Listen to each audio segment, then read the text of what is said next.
ठीक है। ये पॉसिबल नहीं है कि आप सभी घटना चक्र को एक साथ बैठकर रिवीजन करें, ठीक है। तो यहाँ पर कई कम से कम 50 पेज को हम कम से कम 10 ही पेज में पूरी तरह से कंपाइल कर देते हैं, ठीक है। देख सकते हैं आपको हर एक चीज़ें, कोई भी चीज़ आपका घटना चक्र का नहीं छूटा है, ठीक है। हर चीज़ें को ध्यान रखा गया है किस प्रकार से आपको, ठीक है, प्रोवाइड किया जाए ताकि आपको याद जल्दी हो सके, ठीक है। ये देखिए हर चीज़ें आपको प्रोवाइड कर दिया गया है, ठीक है। इस पीडीएफ को आप टेलीग्राम चैनल से डाउनलोड कर लीजिएगा, ठीक है। आप ही सबके लिए ये सब पूरा ये सेशन होता है, ये लिखा जाता है, इतनी मेहनत लगती है, ठीक है। सिर्फ आप सब क्या किया करिए, चैनल को सब्सक्राइब कर दिया करिए, वीडियो को लाइक किया करिए और शेयर किया करिए उन बच्चों के लिए जो किसी प्रकार से बाधा से जूझ रहे हैं, कि हो सकता है मनी इकोनॉमिक प्रॉब्लम हो, किसी और चीज़ की प्रॉब्लम हो, तो उनके लिए ये वीडियो बहुत ही बेनिफिशियल होगा, ठीक है। तो चलते हैं, हम शुरू करते हैं भारत का इतिहास, आधुनिक भारत का इतिहास, जो आपका चैप्टर घटना चक्र में दिया है वहीं से हम शुरू कर रहे हैं, ठीक है। तो पहले हम कहाँ से शुरू करेंगे, वास्को डिगामा, ठीक है। वास्को डिगामा से शुरू करते हैं। अब देखिए वास्को डिगामा आप हमेशा पढ़े होंगे, हमेशा यही क्वेश्चन पूछा जाता है, कई बार पूछा गया है, वास्को डिगामा भारत कब आया था। तो वास्को डिगामा भारत कब आया था, 1498 ईस्वी में आया था, ठीक है। अब ये पूछा गया था कि भारत के लिए नए समुद्री मार्ग की खोज, कभी भी ये मत कहिएगा भारत की खोज, ठीक है। हमेशा दिया रहता है हर जगह कि भारत की खोज किसने किया, वास्को डिगामा। भारत कहीं गुम नहीं था कि भारत की खोज वास्को डिगामा ने कर दिया, ऐसा नहीं है। भारत ना कहीं गुम था और ना किसी ने खोजा, सिर्फ समुद्री मार्ग की खोज किया है। भारत जो पहले लोग आते थे विदेशों के लोग, वो एक भूमि के तहत रास्ता था, उसके थ्रू अफगानिस्तान से खैबर दर्रा के पास से उससे होते हुए आते थे। खैबर दर्रा का नाम सुने होंगे, हमने ज्योग्राफी में पढ़ाया है, तो उससे होते हुए आते थे, लेकिन समुद्र से कोई नहीं आता था। लेकिन जो ये वास्को डिगामा है, ये समुद्र मार्ग से आया, जो मतलब अफ्रीका का एरिया है नीचे से, साउथ अफ्रीका का, वहाँ से होते हुए ये भारत पहुंचा था, ठीक है। तो भारत के लिए समुद्री मार्ग की खोज अगर पूछे किसने किया भारत के लिए समुद्री मार्ग की खोज, तो ये वास्को डिगामा ने किया, ये याद रखिएगा, ठीक है। तो दो क्वेश्चन आपका यहीं से बनता है, ठीक है। अब देखते हैं, दो चीज़ें यहाँ पूछी जाती है कि जो वास्को डिगामा था, इसका सहायता कौन किया और इसका स्वागत किया, दोनों में अंतर है। अगर इसकी सहायता, देखिए कोई आ रहा है, जैसे आप रास्ते में कहीं जा रहे हैं, तो आपको रास्ते में जैसे आप किसी से पूछे भैया वो जगह कहाँ है, तो बताता है आप वहाँ से उधर लेफ्ट मुड़िएगा तो उधर आगे जाके राइट उनका घर पड़ता है, तो वो सहायता की है, ठीक है। अब जब उनके घर आप पहुँच गए तो क्या है, वो आपका स्वागत करेंगे। तो ये दो चीज़ें हैं। इब्न अहमद इब्न मजीद, याद रखिएगा, अहमद इब्न मजीद, यह क्या किए, ये आप उनकी सहायता किए, किसकी, वास्को डिगामा की सहायता किए। और जो यहाँ पर जमोरिन था, जमोरिन ये शासक था कालीकट का, ठीक है। ये मतलब अपना प्यारा भारत है, यहीं केरला में कालीकट है, ठीक है। यहाँ का ये जमोरिन शासक था। तो जमोरिन शासक ने क्या किया, वास्को डिगामा का स्वागत किया। इब्न मजीद जो था, इब्न मजीद याद रखेंगे, इब्न मजीद क्या था, ये इसकी वास्को डिगामा का सहायता किया, ठीक है। पीडीएफ को डाउनलोड करने से पहले वीडियो को जरूर देख लिया करिएगा, क्योंकि हम कई चीज़ें, बहुत चीज़ें यहाँ पर एक्स्ट्रा बताते हैं, कहानी के थ्रू हम समझा देते हैं ताकि याद हो जाए। तो यहाँ पर हम 3-4 चीज़ें देख लिए। अब देखते हैं यहाँ पर, जैसे आप किसी के घर गए, अब वहाँ पर लौटते समय क्या हुआ, मसालों के व्यापार से 60 गुना अधिक लाभ मुनाफे प्राप्त हुआ। अब देखिए, क्या आप कहीं गए हैं तो आपने वहाँ पर, फिर जब अपने घर आप गए, तो वो मतलब मैं समझाने के लिए बोल रहा हूँ कि वास्को डिगामा जब वो अपने घर गया पुर्तगाल, तो वो ये क्या क्या कहा कि वहाँ से, यहाँ से जो सामान ले गया था वहाँ पर 60 गुना, मतलब 1 रुपये का सामान 60 रुपये में वो बेच दिया, ठीक है। तो याद रखिएगा 60 गुना अधिक मुनाफा प्राप्त हुआ, ठीक है। इसको सबके अंदर लालच आ गई कि इतना ज़्यादा मुनाफा कहाँ आ सकता है, ठीक है। यहाँ 2 गुना 3 गुना होता है, यहाँ 60 गुना मुनाफा हो गया है, ठीक है। तो अब देखिए, इसी के परिप्रेक्ष्य में क्या हुआ, फ्रांसिसो दे अल्मीडा, पहला वायसराय भेजा गया पुर्तगाल के द्वारा, भारत में पदभार ग्रहण करने वाला प्रथम पुर्तगाली वायसराय। अब यहाँ भी ये भी याद रखेंगे, जैसे आप गवर्नर, बंगाल का गवर्नर जनरल प्रथम याद करते हैं वारेन हेस्टिंग, भारत का प्रथम गवर्नर जनरल विलियम बेंटिक याद करते हैं, वैसे यहाँ भी याद करिएगा कि भारत में पदभार ग्रहण करने वाला प्रथम पुर्तगाली वायसराय कौन था, प्रथम पुर्तगाली वायसराय तो कौन था, अल्मीडा था। याद रखेंगे क्या था, अल्मीडा। 1505 ईस्वी में इसने ये ग्रहण किया। अब इसने क्या लाया था, ब्लू वाटर पॉलिसी नीति लाई थी। तो आपको याद रखना होगा दो चीज़, देखिए अल्मीडा और कर्क में दो ही चीज़ें ज़्यादा पूछता है कि वास्तविक संस्थापक कौन था और ब्लू वाटर पॉलिसी किसने लाया था। अगर अल्मीडा बोले, क्या बोले, अल्मीडा, ठीक है, तो इसने ही ब्लू वाटर पॉलिसी लाई थी, ठीक है। याद रखेंगे, ब्लू वाटर पॉलिसी इसने लाई, नीले शांत जल की नीति। अब क्या होता था ये नीले शांत जल की नीति, कि हिंद महासागर में किसका प्रभुत्व रहेगा, ठीक है, कौन वहाँ पर व्यापार के लिए सबको कंट्रोल करेगा, मतलब व्यापार सभी कर सकते हैं लेकिन उनके अंदर करेंगे, ठीक है, या जो वो चाहेंगे वही होगा हिंद महासागर में। तो यही है ब्लू वाटर पॉलिसी, हिंद महासागर में प्रभुत्व स्थापना हेतु, ठीक है, नीले शांत जल की नीति का प्रतिपादन किसने किया था, अल्मीड़ा। अब कैसे याद करेंगे इसको, कभी हो सकता है अल्बुकर्क अल्मीड़ा में कंफ्यूज हो जाए, तो याद रखिएगा अल्मीड़ा मतलब अलमारी, एक अलमारी नहीं होती है गोदरेज की हर चीज़ की, वो जान लीजिए वो किस कलर की है, वो ब्लू कलर की है, ठीक है। आपके घर कोई अलमीरा होगा, ब्लू कलर की अलमारी तो नहीं होती, लेकिन याद रख लीजिए वो ब्लू कलर की अलमीरा है, ठीक है, अलमीरा, ठीक है। तो नीले शांत जल की नीति फ्रांसिसियो को दी अल्मीड़ा ने किया। ऐसा मैं पढ़ाऊंगा कि आपको पूरी तरह से हिस्ट्री याद ही हो जाएगी, हिस्ट्री बहुत लोगों को याद नहीं होता, ठीक है।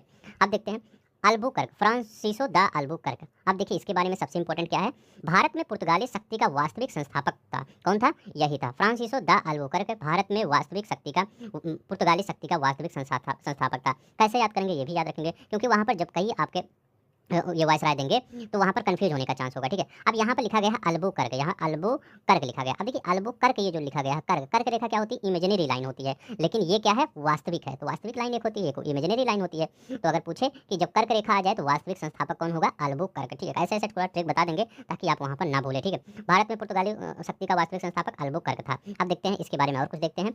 कोचीन भारत में प्रथम यूरोपीय एवं पुर्तगाली दुर्ग का निर्माता 1503 ईस्वी में। ये देखिए, अब अगर पूछा जाए कि सबसे पहले ये पुर्तगाली दुर्ग कहाँ पर निर्मित किया गया, तो कहाँ पर, कोचीन में, ठीक है। याद रखेंगे, कोचीन में निर्मित किया गया, ठीक है। एक मैं भी एक ऐसा देखा था, ठीक है, किसी ने बताया था, ये यहाँ लिखा गया पुर्तगाली, ठीक है। पुर्तगाली, हमेशा ये पूछा जाता है पुर्तगालियों की प्रथम फैक्ट्री कहाँ स्थापित की गई थी, तो पुर्तगालियों की प्रथम फैक्ट्री कोचीन में। तो यहाँ चीन लिखा गया है, और चीन को क्या देने का मन करता है, गाली। ऐसा नहीं है, मतलब ट्रिक के लिए बता रहे हैं, वैसे भी चीन ऐसा काम ही करता है, उसको ऐसा करने पर लोग मजबूर होते हैं, इंडिया के लोग, ठीक है। तो चीन और पुर्तगाली ऐसा याद रख लीजिएगा, ठीक है। तो प्रथम यूरोपीय पुर्तगाली दुर्ग कहाँ निर्माण हुआ, कोचीन में, ठीक है, 1503 में। आप देखते हैं वास्तविक संस्थापक अल्बुकर्क था। देखिए ये सब ऐसे ही रहते थे, ठीक है। ये फिगर भी ला दिया गया है ताकि आप यहाँ पर समझ सकें, ठीक है। फिर अगर आपको लगेगा कि यहाँ पर मेहनत की गई है तो प्लीज़ आप वीडियो को लाइक कर दीजिएगा, शेयर कर दीजिएगा, सब्सक्राइब भी कर दीजिएगा, ठीक है। ये आप पर डिपेंड होता है, ये आपकी रिस्पॉन्सिबिलिटी होती है, ठीक है। अब चलते हैं यहाँ पर 1510 ईस्वी में, 1510 ईस्वी में बीजापुर के शासक यूसुफ आदिल शाह से गोवा को छीन लिया गया था, ठीक है। तो 1510 ईस्वी में किसने, इसी अल्बुकर्क ने बीजापुर के शासक यूसुफ आदिल शाह से गोवा को छीन लिया था, ठीक है। ये याद रखेंगे। अब देखते हैं यहाँ पर मलक्का दक्षिण पूर्व एशिया की प्रमुख मंडी यौम हारमूज फारस की खाड़ी के मुहाने पर स्थित अधिकार कर लिया था। तो याद रखेंगे जो मलक्का है, यहाँ पर दक्षिण पूर्व एशिया की प्रमुख जो मंडी है मलक्का, आप याद रखेंगे मलक्का, ये इंडोनेशिया वाला जो एरिया है, ठीक है, वहाँ पर। और क्या कहाँ है, दक्षिण जो हारमूज, कहाँ, हारमूज जल संधि, देखे होंगे हारमूज जल संधि, वहाँ पर इन्होंने अधिकार कर लिया था पुर्तगालियों ने, ठीक है। अब देखते हैं यहाँ पर अंग्रेजी ईस्ट कंपनी के बारे में थोड़ा देखते हैं, ठीक है। अंग्रेजी ईस्ट कंपनी के बारे में देखते हैं। 1599 ईस्वी में इंग्लैंड में एक मर्चेंट एडवेंचर्स नाम दल की शुरुआत की गई। तो ठीक है, किसमें, इंग्लैंड में एक मर्चेंट एडवेंचर्स नामक दल द्वारा इसकी शुरुआत की गई, अंग्रेजी ईस्ट इंडिया कंपनी की। दिसंबर 1600 की अगर बात करते हैं, कंपनी का निगमीकरण तथा एलिजाबेथ प्रथम द्वारा कंपनी को पूर्व के साथ व्यापार करने का एकाधिकार कितने वर्षों के लिए दिया गया, यही पूछा जाता है। एलिजाबेथ प्रथम ने कंपनी को व्यापार करने का अधिकार, एकाधिकार मतलब कोई और दूसरा नहीं कर सकता, ठीक है, इसलिए एकाधिकार बोला जाता है। तो कितने वर्षों के लिए दिया था, 15 वर्षों के लिए दिया था, ये आपको याद रखना होगा, ठीक है। अब देखते हैं भारत का तात्कालीन मुगल बादशाह कौन था। भारत का तात्कालीन मुगल बादशाह कौन था, उस समय अकबर था, ठीक है, अकबर था। दोनों में कंफ्यूज नहीं होइएगा, क्योंकि जब वहाँ पर ये चाहे ये जो आपके अंग्रेज आए थे उस समय लगभग वो जहांगीर आ गया था, ठीक है। लेकिन जब ये कंपनी फॉर्म हो रही थी, इसका अधिकार पत्र दिया जा रहा था, तो उस समय अकबर था। अभी आगे हम बताते हैं। 1611 ईस्वी में कंपनी द्वारा सर्वप्रथम अस्थायी कारखाना मसूलीपट्टनम में स्थापित किया गया। तत्कालीन मुगल शासक कौन था, जहांगीर था, याद रखेंगे। ये देखिए 1611 ईस्वी में बात कर रहे हैं कि जो आपको यहाँ पर कारखाना कौन स्थापित किया, ठीक है। तो कारखाना कौन स्थापित किया, तो वो 1611 ईस्वी में अस्थायी कारखाना, पूरी तरह से अस्थायी कारखाना नहीं था, मसूलीपट्टनम में अस्थायी 1611 ईस्वी में स्थापित किया गया। फिर 1613 ईस्वी में अंग्रेजों द्वारा सूरत में प्रथम अस्थायी कारखाना। देखिए अगर क्वेश्चन आपसे ये पूछे कि प्रथम अस्थायी कारखाना कहाँ स्थापित किया गया, तो प्रथम अस्थायी कारखाना मसूलीपट्टनम में स्थापित किया गया, ठीक है। किसके शासनकाल में, जहांगीर के, दोनों जहांगीर के शासनकाल में। इसके बाद प्रथम अस्थायी कारखाना अगर पूछे तो प्रथम अस्थायी कारखाना सूरत में स्थापित किया गया। तो ऑप्शन के हिसाब से देखा जाए, अगर अस्थाई ना दिया रहे, सिर्फ ऐसे ही दिया रहे, तो वहाँ पर ऑप्शन देखेंगे कि सूरत दिया गया है कि मसूलीपट्टनम दिया गया है, ठीक है। तो यहाँ पर आप ध्यान रखेंगे, ठीक है, कंफ्यूज मत होइएगा। अस्थाई 1611 ईस्वी में, 1613 ईस्वी में वो अस्थाई कारखाना स्थापित किया गया। अब देखते हैं यहाँ पर फ्रेंच ईस्ट इंडिया कंपनी के बारे में थोड़ा सा देख लेते हैं, देखते हैं। अब देखिए मूल नाम क्या था, कंपनी फ्रांसिस देश इंदेश ओरिएंटलेस, ठीक है। इस कंपनी का नाम था, क्या था मूल नाम, कंपनी फ्रांसिस देश इंदेश ओरिएंटलेस, ठीक है, इस कंपनी का ये नाम था। अब देखिए ये प्रकृति किसकी थी, ये राज्य निर्मित थी, राज्य द्वारा। जैसे अब देखिए ईस्ट इंडिया कंपनी, दोनों में याद, एक क्वेश्चन ये पूछा गया आपके पेपर में, हाईएस्ट में ये क्वेश्चन आया है। जो ईस्ट इंडिया कंपनी थी और जो फ्रेंच ईस्ट इंडिया कंपनी थी, मतलब फ्रेंच ईस्ट इंडिया कंपनी, इसमें अंतर क्या था। देखिए जो फ्रेंच ईस्ट इंडिया कंपनी थी ये संयुक्त कंपनी थी, संयुक्त मतलब लोगों के द्वारा ये बनाई गई थी, ये प्राइवेट लोगों के द्वारा बनाई गई थी, ठीक है। लेकिन जो फ्रेंच ईस्ट इंडिया कंपनी थी, ईस्ट इंडिया कंपनी किसके द्वारा, ये प्राइवेट लोगों के द्वारा बनाई गई थी। जैसे हमारे यहाँ एक सरकारी सेक्टर होता है, एक प्राइवेट सेक्टर होता है। तो जो प्राइवेट सेक्टर होता है उसमें देखते हैं आपकी हर चीज़ें, उसका सेवा मतलब सर्विस बहुत ही अच्छा होता है। HDFC बैंक में जाएंगे सर्विस बहुत ही अच्छी है, ठीक है। एक्सिस बैंक में जाएंगे सर्विस बहुत अच्छी है। लेकिन जो गवर्नमेंट बैंक होता है, आप जैसे आप जाएंगे SBI में, ठीक है, क्या सर्विस के नाम पे आप जाएंगे, वहाँ पे लाइन लगाना पड़ेगा आपको, काफ़ी समय तक आपका समय बर्बाद होगा, फिर जाके आपका काम होगा, ठीक है। तो यही दोनों में अंतर था। जो फ्रेंच ईस्ट इंडिया कंपनी थी ये राज्य द्वारा निर्मित थी, और जो ईस्ट इंडिया कंपनी थी वो लोगों के द्वारा एक संयुक्त कंपनी थी, ठीक है। अब देखते हैं यहाँ पर दूसरी बात ये कह रहा है कि खर्च हेतु जो धन था वो कहाँ से प्राप्त हुआ था। तो जो राज्य सरकार द्वारा निर्मित था तो वो जो धन भी खर्च होता था तो कहाँ से खर्च होता था, ये राज्य सरकार द्वारा ही खर्च किया जाता था, ठीक है, क्योंकि वो सरकारी कंपनी थी। अब ये भी क्वेश्चन उठता है कि इसकी स्थापना में किसका मतलब मुख्य भूमिका थी। तो एक मंत्री थे, लुई 14वें के शासनकाल में एक मंत्री थे जिनका नाम था कार्ल वर्ट, ठीक है, याद रखिएगा उनका नाम कार्ल वर्ट था। इन्हीं के अनुरोध पर लुई 14वें ने फ्रेंच ईस्ट इंडिया कंपनी की स्थापना में योगदान दिया, ठीक है, मतलब स्थापना किया, ठीक है। अब देखिए मूल नाम क्या था, कंपनी फ्रांसीसी देश इन देश ओरिएंटलेस, इस कंपनी का मूल नाम था, ठीक, क्या था, फ्रांसीसी देश इन देश ओरिएंटलेस इस कंपनी का मूल नाम था। अब देखिए मेन आपके से कई बार क्वेश्चन पूछा गया इस कंपनी की स्थापना कब हुई थी। 1664 ईस्वी में इस कंपनी की स्थापना हुई थी, याद रखिएगा 1664 ईस्वी लगाइएगा। अब देखिए जो फ्रेंच ईस्ट इंडिया कंपनी है ये 1667 ईस्वी में फ्रांसिस कैरे अभियान के दल के साथ भारत रवाना हुआ। कौन रवाना हुआ, फ्रांसिस कैरे जो था ये अभियान दल के साथ भारत रवाना हुआ और 1668 ईस्वी में सूरत में प्रथम फ्रांसीसी व्यापारिक कारखाने की स्थापना की। अब आपको सीक्वेंस में याद होना चाहिए, एक बार रिकॉल करिए कुछ, मतलब अगर हम पुर्तगाली की बात करें तो उन्होंने अपनी प्रथम फैक्ट्री कहाँ पर या दुर्ग का निर्माण कहाँ पर करवाया था, तो 1603 ईस्वी में कहाँ पर करवाया था, वो सॉरी 1503 ईस्वी में कहाँ पर करवाया था, कोचीन में, ठीक है। इसके बाद अगर हम ईस्ट इंडिया कंपनी की बात करें तो 1611 में अस्थायी और 1613 में अस्थायी, ठीक है, ये और ये 1668 ईस्वी में कहाँ पर सूरत में, ठीक है, तो ये याद रखेंगे। चलते हैं हम कुछ और फैक्ट देखते हैं। यहाँ पे कहा है कि जो अंग्रेजों के साथ के व्यापार केंद्र के लिए हुगली के स्थान पर सूतनौती इसको बोला जाता है कभी कभी, का चयन करने वाला कासिम बाजार की फैक्ट्री का प्रमुख कौन था। तो मेन यही है, पूछ रहा है, इनका पूछने का मतलब है कासिम बाजार की फैक्ट्री का प्रमुख कौन है।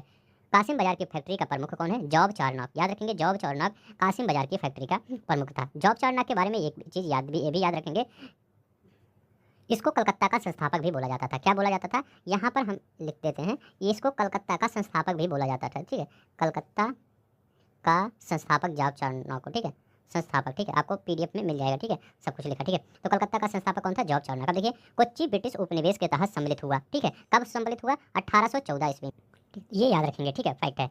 पांडिचेरी की बात कर रहे हैं, पांडिचेरी पर कब्जा करने वाली पहली यूरोपीय शक्ति कौन थी, पांडिचेरी पर कब्जा करने वाली पहली यूरोपीय शक्ति कौन थी, पुर्तगाली थे, ये भी याद रखेंगे, इंपॉर्टेंट है, क्वेश्चन आया हुआ है। पांडिचेरी पर कब्जा करने कैसे याद करेंगे, पास से पुर्तगाली, पास से पांडिचेरी, पांडिचेरी आए तो पुर्तगाली नाम याद रखेंगे, ठीक है, क्योंकि लगभग मैक्सिमम यहाँ पर अगर देखा जाए पांडिचेरी पर फ्रांसीसियों का ही कब्जा रहा, लेकिन अगर पहली बार कब्जा करने वाले पुर्तगाली थी, ठीक है। पुर्तगाली के बाद डेंस और डच भी यहाँ पर कब्जा किए थे, ठीक है। अब देखते हैं यहाँ पर भारत आने वाले पुर्तगाली यात्री कौन थे। अब देखिए भारत आने वाले पुर्तगाली यात्री के बारे में 2021 में क्वेश्चन पूछा गया था, ठीक है। यहाँ पर एक क्वेश्चन पूछा गया था पीटर मुंडी के बारे में। पीटर मुंडी, 4 ऑप्शन था, यहाँ 3 ऑप्शन तो हमने लिख दिया है, 4 ऑप्शन था, ठीक है। इस चारों ऑप्शन में आपका पीटर मुंडी भी दिया था, तो पीटर मुंडी नहीं था, ठीक है, पीटर मुंडी को आपको गलत लगाना था, ठीक है। यहाँ पे कौन था, दुआर्ट बारबोसा था ये, ठीक है, डोमिंगो पायस था और फार्नोजो नुनीज था, ये यहाँ पर पुर्तगाली यात्री थे। पीटर मुंडी ब्रिटिश व्यापारी लेखक यात्री कुछ भी कह सकते हैं, वो था, ठीक है। अब देखते हैं नेक्स्ट, देखते हैं प्रथम नगर निगम 1668 ईस्वी में मद्रास में स्थापित हुआ, ये सब जानते होंगे। ये डेट याद रख लीजिए, हो सकता है कभी डेट पूछ ले, क्योंकि डेट नहीं याद रहता लोगों को, ठीक है, सिर्फ मद्रास तो याद ही रहता है, डेट नहीं है, 1668 में मद्रास में। अब देखते हैं यहाँ पर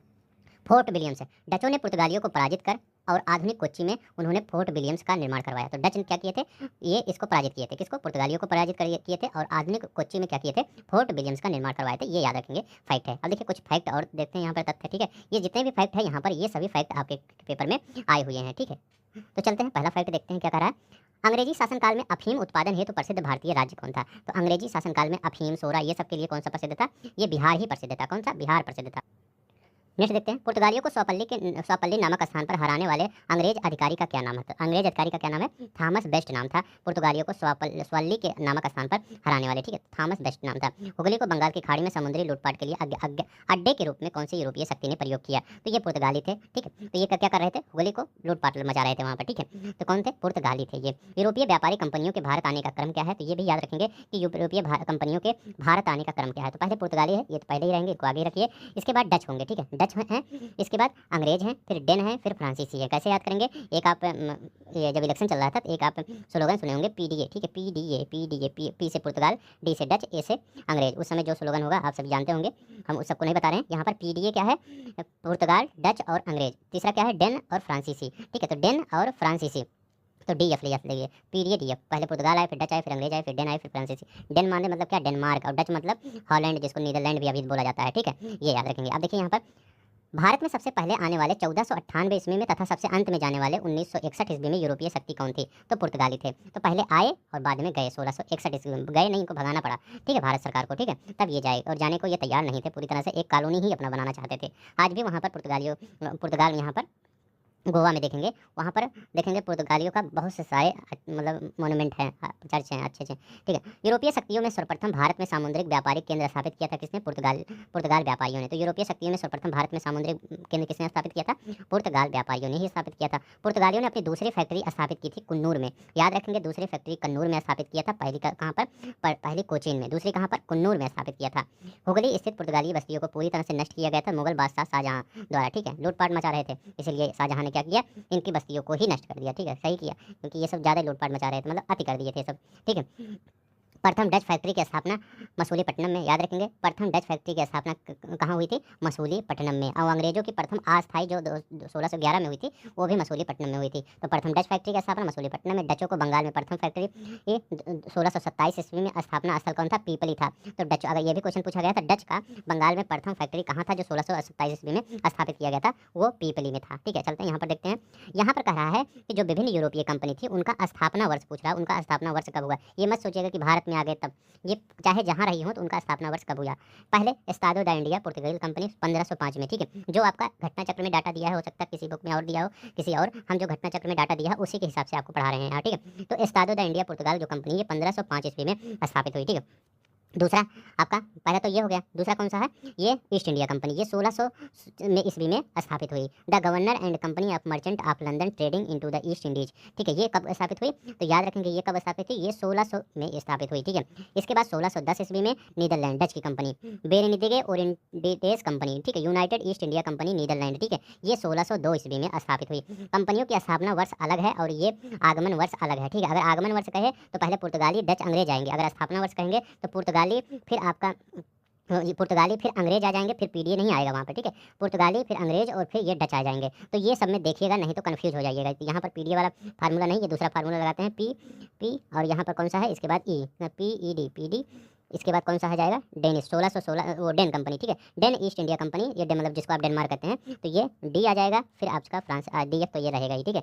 तो आप ये डेन ईस्ट इंडिया कंपनी 1616 ईस्वी में स्थापित हुई। फ्रांस ईस्ट इंडिया कंपनी हम अभी ऊपर बताए 1664 में स्थापित हुई, ठीक है। तो पहले एस्टाडो ने 1505 में, 1600 में आपका ये हुआ क्या? पुर्तगाली ये ईस्ट इंडिया कंपनी, फिर आपका डच 1602 ईस्वी में, डेन 1616 ईस्वी में, इसके बाद फ्रांसीसी सबसे लास्ट में 1664 ईस्वी में स्थापित हुई। ये दोनों में अंतर समझिएगा, ठीक है। आगमन और ये स्थापना कंपनी का दोनों में बहुत अंतर है, कंफ्यूज मत होइएगा, क्योंकि आप कहीं और बुक में देखेंगे कंफ्यूज, फिर वो अलग देखेंगे, क्योंकि वहाँ एक्सप्लेन नहीं किया रहता कि कौन आगमन है कौन है, सिर्फ लिख देते हैं, फिर बच्चे कंफ्यूज हो जाते हैं, ठीक है।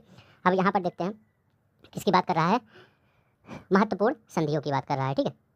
तो यहाँ पर सभी संधियाँ पहले देख लीजिए, तो अभी हम इसके बारे में बताएंगे कौन सी संधि किस लिए हुई थी, ठीक है। पहले क्योंकि मैं इसको इसलिए लाया हूँ क्योंकि आपके जो घटना चक्र में यहीं से क्वेश्चन पूछे गए हैं, ठीक है। तो ये मैं घटना चक्र पढ़ा रहा हूँ, तो ऐसे ही क्वेश्चन आपके बने हैं। ये जो एक एक वर्ड लिखा गया है, ये एक मतलब क्वेश्चन के फॉर्म में है, ठीक है। तो पहला कौन सा संधि देखते हैं? पहला देखते हैं ये इलाहाबाद की प्रथम संधि। इलाहाबाद की 2 संधि हुई थी, ठीक है। अभी इसके बारे में हम डिटेल में पढ़ेंगे, सिर्फ अभी डेट याद करिए, क्योंकि वहाँ पर डेट पूछा जाता है। तो इलाहाबाद की जो प्रथम संधि हुई थी 12 अगस्त 1765 ईस्वी में। कब? 12 अगस्त 1765 ईस्वी में इलाहाबाद की प्रथम संधि किसके बीच में? अंग्रेजों और मुगल सम्राट शाह आलम द्वितीय के बीच हुई थी। अंग्रेज और मुगल सम्राट शाह आलम द्वितीय के बीच में कौन सी? 12 अगस्त 1765 में इलाहाबाद की प्रथम संधि। अब इसके 4 दिन बाद कौन हुआ था? अंग्रेज तथा अवध के नवाब शुजाउद्दौला के बीच में इलाहाबाद की द्वितीय संधि हुई थी। अभी इसके बारे में डिटेल पढ़ेंगे, कौन द्वितीय संधि कौन प्रथम संधि, ठीक है। अभी सिर्फ यहाँ पर हम, मेरा एक ही मकसद है, डेट याद रखिए, 12 अगस्त 1765, 16 अगस्त 1765, ठीक है, ये याद रखेंगे। अब देखिए और कौन सी संधि? मंगलौर की संधि। मंगलौर की संधि कब हुई थी? और ये और मद्रास की संधि। पहले मद्रास की संधि याद करेंगे, फिर मंगलौर की संधि याद करेंगे, ठीक है। तो अगर मद्रास की संधि याद रखेंगे, 1769 ईस्वी में अंग्रेज और हैदर अली के बीच में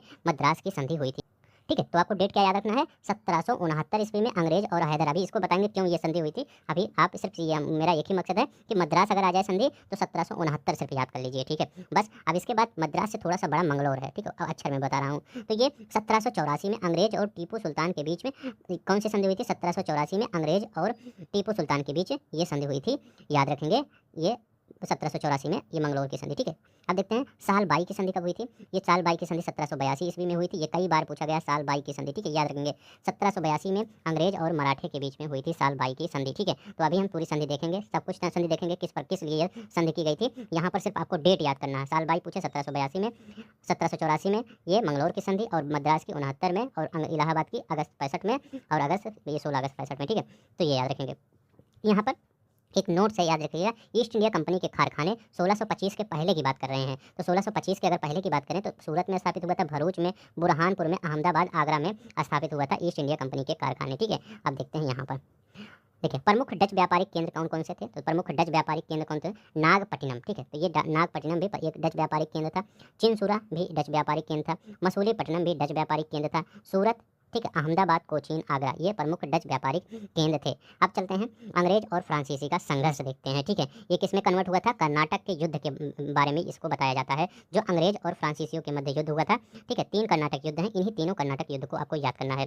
चलते हैं, देखते हैं पहला कर्नाटक का जो प्रथम युद्ध हुआ था, ठीक है, अंग्रेज और फ्रांसीसी के बीच कर्नाटक का प्रथम युद्ध हुआ था 1746 से 48 के बीच में हुआ था। कब, 1746 से 48 के। तत्कालीन कारण क्या था, तो अंग्रेज कैप्टन बार्नेट के नेतृत्व में अंग्रेजी सेना द्वारा कुछ फ्रांसीसी जहाज़ों पर अधिकार कर लिया गया था, ठीक है। तो उस समय नियम कानून कोई था ही नहीं, जो पाता था जिसको अधिकार कर लेता था, जो महान बलवान होता था वो दूसरे को दबा देता था, ठीक है। तो याद रखिएगा, अंग्रेज कैप्टन बार्नेट द्वारा अंग्रेजी सेना की जहाज़ों को फ्रांसीसी जहाज़ों का अधिकार कर लिया गया था अंग्रेजी सेना द्वारा, ठीक है। ऑस्ट्रेलिया के उत्तराधिकार का युद्ध का विस्तार मात्र एक्स ला सापेल की संधि 1748 ईस्वी से ऑस्ट्रेलिया के उत्तराधिकार का युद्ध समाप्त हुआ। तो याद रखेंगे, एक्स ला सापेल की संधि से जो ऑस्ट्रेलिया के उत्तराधिकार का युद्ध है वो समाप्त हुआ। तो ये भी बताया जाता है कि अगर फ्रांसीसी वो कर्नाटक का जो प्रथम युद्ध था इसी एक्स ला सापेल की संधि के साथ समाप्त हुआ था, ठीक है। तो अगर पूछे कि एक्स ला सापेल संधि क्या है, तो आप ये भी बता सकते हैं कि जो कर्नाटक के प्रथम युद्ध की समाप्ति इसी संधि के साथ हुई थी, ठीक है, ये याद रखेंगे। तो ठीक, तो 1 के संधि के साथ क्या हुआ, कर्नाटक का प्रथम युद्ध समाप्त हुआ। अब देखिए बांडीवास का युद्ध देख लीजिए, अंग्रेज बनाम फ्रांसीसी, ये भी था बांडीवास का युद्ध। कब हुआ था, जनवरी 1760 ईस्वी में ये हुआ था। बांडीवास 1760 ईस्वी में, डेट बहुत इंपॉर्टेंट है, कई बार पेपर में बीपीएससी, यूपीएससी चाहे यूपीपीएससी चाहे जिम में सब में पूछा गया है, ठीक है। 1760 में नेतृत्वकर्ता आयरकुट, ठीक है, नेतृत्वकर्ता भी पूछ लिया गया है कि ये जो आपका बांडीवास का युद्ध हुआ था इसमें नेतृत्वकर्ता कौन था, अंग्रेज का। तो अंग्रेजी सेना का कौन था, याद रखिएगा, आयरकुट था। और फ्रांसीसी सेना का कौन था, काउंट डी लाली था। तो दोनों याद रखिएगा, आयरकुट अंग्रेजी सेना का, काउंट डी लाली फ्रांसीसी सेना का। परिणाम क्या हुआ था, अंग्रेज विजयी हुए थे, फ्रांसीसी बुरी तरह हारे थे यहाँ पे। अब देखिए कर्नाटक का जो द्वितीय युद्ध हुआ था, जो कर्नाटक का द्वितीय युद्ध हुआ था ये अनिर्णायक रहा था, 1749 से 54 के बीच में ये हुआ था। और कर्नाटक का तृतीय युद्ध पेरिस की संधि के साथ अंत हुआ था। तो कर्नाटक की संधि जो तृतीय युद्ध था किस संधि के साथ, पेरिस की, और पहला एक सलाह सापेल की संधि के साथ, ठीक है। तो ये दोनों ही याद रखेंगे। अब ये भी याद रखेंगे कि ये कब, मतलब कर्नाटक का डेट भी कि प्रथम कर्नाटक युद्ध कब हुआ, तृतीय 58 से 63 के बीच में हुआ, पहला 46 से 48 के बीच में हुआ। तो ये डेट भी, बांडीवास का सबसे ज़्यादा इंपॉर्टेंट डेट है 1760 में, ठीक है। अब देखते हैं पांडिचेरी फ्रेंच, ठीक है, का अधिकार था, मतलब मुख्यतः गोवा पे पुर्तगीज का अधिकार था, ट्रायनकोर पे डेनिश डेन का अधिकार था, मद्रास पे डच, ठीक है। तो ये याद रखेंगे। अब देखते हैं महत्वपूर्ण वर्ष और अवधि देखते हैं, ठीक है, यहाँ पर। अब देखिए यहाँ पर पुर्तगाली गवर्नर नूनो दी कान्हा, इसका कार्यकाल कब से कब था, तो पुर्तगाली गवर्नर नूनो दी कान्हा का कार्यकाल क्या था, ये 1529 से 1538 ईस्वी के बीच इसका कार्यकाल था, बहुत महत्वपूर्ण इसका कार्यकाल था। अब देखिए 1505 ईस्वी में फ्रांसिस्को दी अल्मीड़ा वायसराय नियुक्त किया गया था अज्जीदीव और कन्नूर, जिसको कुन्नूर में पुर्तगाली दुर्गों का निर्माता। तो क्वेश्चन यही पूछा गया था कि पुर्तगाली दुर्गों का निर्माता कौन था, तो फ्रांसिस्को दी अल्मीड़ा जो वायसराय नियुक्त किया गया था प्रथम। अल्मीड़ा मतलब अल्मीड़ा क्या, ब्लू पॉलिसी नीति यही लाया था, ठीक है, मतलब ब्लू वाटर पॉलिसी नीति, ठीक है। तो याद रखिए नीले जल की नीति। अब देखिए अजीब और कन्नूर में इन्होंने पुर्तगाली दुर्गों का निर्माण करवाया था, ठीक है, ये याद रखिएगा। और ये क्या है, 1961 ईस्वी के बीच में बात करते हैं। तो मैनुअल एंटोनियो वास्लो दा सिल्वा, पुर्तगाली शक्ति भारत में पलायन की वापसी, तो यही था गोवा का पुर्तगाली गवर्नर जनरल, ठीक है, 1961 ईस्वी में। कौन था, मैनुअल एंटोनियो वास्लो ये सिल्वा गोवा का पुर्तगाली गवर्नर जनरल था, ये याद रखेंगे। अब देखते हैं इधर बंगाल के शासन के बाद पुर्तगालियों ने फैक्ट्री स्थापित करने की अनुमति सतगांव तथा चटगांव में गियासुद्दीन महमूद शाह से 1934 में लिया था, ठीक है। कहाँ पर, सतगांव और चटगांव में, ठीक है, अनुमति मांगी थी, यहाँ पर स्थापित करेंगे अपनी फैक्ट्री। अब थोड़ा देखते हैं कुछ वैवाहिक संधि, ठीक है। तो यहाँ पर देखते हैं कार्ड किसका किसका है, तो ये कार्ड समझिए, ठीक है। ये कब हुआ था, 1661 ईस्वी में ये, ठीक है। तो ये कौन वर पक्ष की तरफ से था, चार्ल्स द्वितीय इंग्लैंड के ये सम्राट थे, ठीक है। और वधु पक्ष की तरफ से पुर्तगाली राजकुमारी थी कैथरीन, ठीक है, चार्ल्स द्वितीय और कैथरीन की शादी है, ठीक है। अब यहाँ पर क्या है, विवाह कब हुआ था, तो विवाह 1662 ईस्वी में चार्ल्स द्वितीय को दहेज में क्या प्राप्त हुआ, पूरा बम्बई शहर ही प्राप्त हुआ, मतलब सालसठ द्वीप जो है पूरा इसको बम्बई शहर को प्राप्त ही हो गया, इसके द्वारा पुर्तगाल के द्वारा अंग्रेज को दे दिया गया, दहेज दिए थे, ठीक है, डाउरी सिस्टम चल रहा था यहाँ पर। अब देखिए चार्ल्स द्वितीय द्वारा बम्बई को फिर क्या किए, अपने दहेज वाले धन को, मतलब जैसे लोग कहते हैं दहेज वाले धन को नहीं कहीं दिया जाता, लेकिन ये सब क्या किए, दहेज वाले धन को भी क्या किए, 10 पाउंड के वार्षिक किराए पर ब्रिटिश ईस्ट इंडिया कंपनी को दे दिए, ठीक है, कि 10 पाउंड आप देते रहिए वार्षिक किराया और आपको दे दिया जाता है, ठीक है। देखिए 10 पाउंड कितना कम था, ठीक है। अब यहाँ पर देखते हैं थोड़ा सा, ये उस पिछले वाले चैप्टर का जो भी आएगा चैप्टर उसका है, ठीक है। तो यहाँ पर थोड़ा देख लेते हैं, फैक्ट ही है। रणजीत सिंह ने तोप और गोला और बारूद बनाने के लिए कारखाने स्थापित किए, कहाँ पर, लाहौर और अमृतसर में स्थापित किए थे, ठीक है। आमेर के सवाई जयसिंह ने लिक्विड के रेखा गणित के तत्वों का भंडार का अनुवाद कराया, किस भाषा में, संस्कृत भाषा में अनुवाद करवाया। श्रृंगेरी मंदिर शारदा देवी की मूर्ति निर्माण हेतु धन देने वाले प्रथम मुस्लिम शासन का क्या नाम था, शासक का, इसका इनका नाम था टीपू सुल्तान, ठीक है। तो टीपू सुल्तान के बारे में याद रखिएगा, ठीक है, शासक थे, बढ़िया। अब देखते हैं यहाँ पर विविधि, ठीक है। लॉर्ड हेस्टिंग ने पेशवाई को समाप्त किया 1818 ईस्वी में, याद रखिएगा। चतुर्थ मराठा युद्ध की अगर बात करते हैं, ठीक है, ओ सॉरी चतुर्थ तृतीय मराठा युद्ध, चतुर्थ को मैसूर वाला हुआ था। तृतीय मराठा युद्ध की बात करते हैं तो ये कौन थे उसमें, लॉर्ड हेस्टिंग थे, ठीक है। कौन थे, लॉर्ड हेस्टिंग थे। द पायनियर समाचार पत्र का प्रारंभ 1865 ईस्वी में इलाहाबाद वर्तमान प्रयागराज से किया गया था, जॉर्ज एलन ने किया था। किसने किया था, जॉर्ज एलन ने किया था। 1878 में देसी भाषा वर्नाकुलर प्रेस अधिनियम से बचने के लिए रातों रात अंग्रेजी भाषा में रूपांतरित पत्रिका कौन थी, अमृत बाजार पत्रिका थी, ठीक है। अब देखिए यहाँ पर राजसी उपाधि अधिनियम क्या था, पारित कब किया गया था, 1876 ईस्वी में पारित किया गया था, ठीक है। ब्रिटिश सांसद द्वारा किया गया था। प्रावधान क्या था, महारानी विक्टोरिया भारत की सामग्री घोषित की गई थी, ठीक है, इसी में, ठीक है। 1876 में राजसी उपाधि अधिनियम पारित किया गया था, ठीक है। यहाँ पर देखते हैं विधवा पुनर्विवाह अधिनियम कब, ये प्रारूप और प्रस्तुत लॉर्ड डलहौजी के समय किया गया था। विधवा पुनर्विवाह अधिनियम अधिनियमित तिथि थी 26 जुलाई 1856 में, इसकी वो 26 जुलाई 1856 में, ठीक है, अधिनियमित तिथि थी। तत्कालीन गवर्नर कौन था, लॉर्ड कैनिंग था, ठीक है। नियम 15 विधवा विवाह वैध, ठीक है। उत्पन्न संतान क्या है, वैध होगा, ठीक है। तो ये भी वैध है, ये भी वैध है, ठीक है। अब चलते हैं बंगाल पर, ठीक है। ये सब था, तो ये कंपनी के बारे में कुछ था, ठीक है, कि कंपनी में कौन कौन सा थोड़े से इंपॉर्टेंट जो काम थे उसमें हुए थे, ठीक है। तो चलते हैं, अब देखते हैं कहाँ पर, जो आपको बता रहे थे, जो अभी हम वो डेट याद करवाए थे उसी सबसे रिलेटेड देखते हैं, ठीक है। अब पहले बंगाल पर देखते हैं। बंगाल में यहाँ पर आपका कौन सा चैप्टर है, दूसरा चैप्टर आप घटना चक्र का देखेंगे, बंगाल के नवाब और ईस्ट इंडिया कंपनी, ये दूसरा चैप्टर है। आप अब 3 चैप्टर हम पढ़ाने वाले हैं, बंगाल के नवाब और ईस्ट इंडिया कंपनी और क्षेत्रीय राज्य पंजाब और मैसूर, ये आज 3 चैप्टर आपका खत्म होगा, ठीक है। चलते हैं यहाँ पर देखते हैं, पहले हम क्या देखते हैं, मुर्शीद कुली खान, ठीक है। अब देखिए ये कैसे पिक्चर में आया, तो मुर्शीद कुली खान पहली बार जब ये 1717 में फर्रुख सियार द्वारा बंगाल का सूबेदार नियुक्त किया गया था। इससे पहले मुर्शीद कुली खान था 1713 में फर्रुख सियार द्वारा बंगाल का उप सूबेदार नियुक्त किया गया था, ठीक है। तो पहले 1713 में उप सूबेदार, फिर 1717 में सूबेदार नियुक्त कर दिया गया था। मुगल सम्राट द्वारा स्वतंत्र रूप से बंगाल में नियुक्त अंतिम गवर्नर था, मतलब इसके बाद मुगल सम्राट ने कोई गवर्नर नहीं नियुक्त किया, यही अंतिम गवर्नर था। स्वतंत्र रूप से अगर नियुक्त करने की बात चलते चला जाए तो यही था, ठीक है। अब देखिए बंगाल का दीवान औरंगजेब की मृत्यु के समय, याद रखिएगा बंगाल का दीवान था ये औरंगजेब की मृत्यु के समय, ठीक है। तो इसके बारे में बहुत इंपॉर्टेंट फैक्ट है, पूछ सकते हैं। इजारा व्यवस्था किसने लाया था, इजारा व्यवस्था को मुर्शीद कुली खान ने ही लाया था, स्टार्ट किया था। किसने, इजारा व्यवस्था को मुर्शीद कुली खान ने। राजधानी ढाका से मुर्शीदाबाद किसने स्थापित किया था, इन्हीं मुर्शीद कुली खान ने ढाका से मुर्शीदाबाद स्थापित किया था, ठीक है। किसने, मुर्शीद कुली खान, ढाका से मुर्शीदाबाद, ठीक है।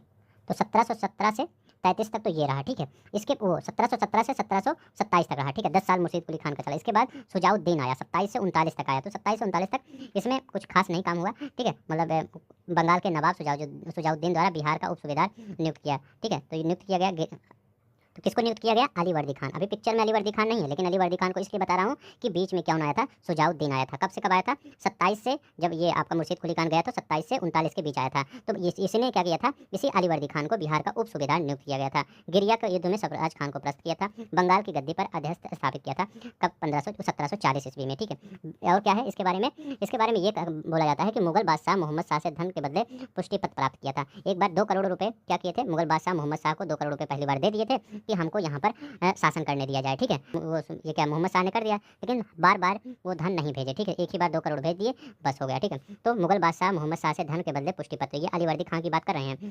स्वर्ण रेखा नदी बंगाल और मराठा के बीच की सीमा थी, तो बंगाल और मराठों के बीच की सीमा थी स्वर्ण रेखा नदी। उत्तराधिकारी इसका अली वर्दी खान का उत्तराधिकारी कौन था, सिराजुद्दौला, ठीक है। याद रखिए सिराजुद्दौला नियुक्त किया गया। अप्रैल 1756 में इसकी मृत्यु हो गई थी अली वर्दी खान। अली वर्दी खान बहुत इंपॉर्टेंट है बंगाल की राजनीति में, ठीक है, याद रखेंगे। अब देखिए क्योंकि अली वर्दी खान की कोई बेटा नहीं था, बेटी ही थी, तो तीनों बेटी से जो एक पुत्र था बहुत योग्य था सिराजुद्दौला, उसी को उत्तराधिकारी बना दिया गया था, ठीक है। अब देखते हैं यूरोपीय शक्तियों की तुलना मधुमक्खी से किसने किया था, तो यूरोपीय कंपनियों की तुलना मधुमक्खी से इसी अली वर्दी खान ने ही किया था, ठीक है। ये याद रखेंगे। इन्होंने क्या कहा था कि यदि इन्हें छेड़ा ना जाए तो वो शहद देंगे, और इधर यदि इन्हें छेड़ा जाए तो वो काट काट कर मार डालेंगे। किसने कहा था, अली वर्दी खान ने ही कहा था, जिसका कार्यकाल कब था, 1740 से 56 के बीच जिसका कार्यकाल था, ठीक है। ये याद रखेंगे, 40 से 56 के बीच इसी का कार्यकाल था।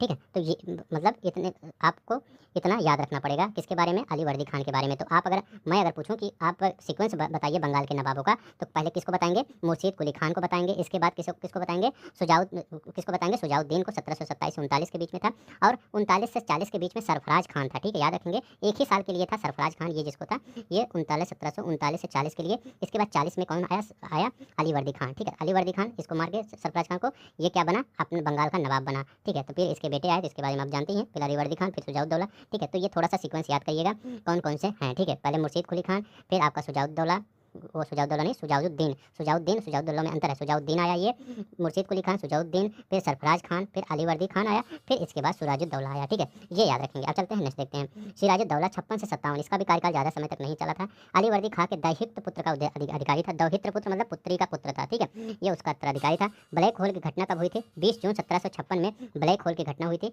याद रखिएगा, यहाँ पे हमने लिख दिया है, हालबेल ने इसको प्रचलित किया था। हालबेल ने कहा था कि लगभग 146 लोग को 4/18 के कमरे में बंद कर दिया गया।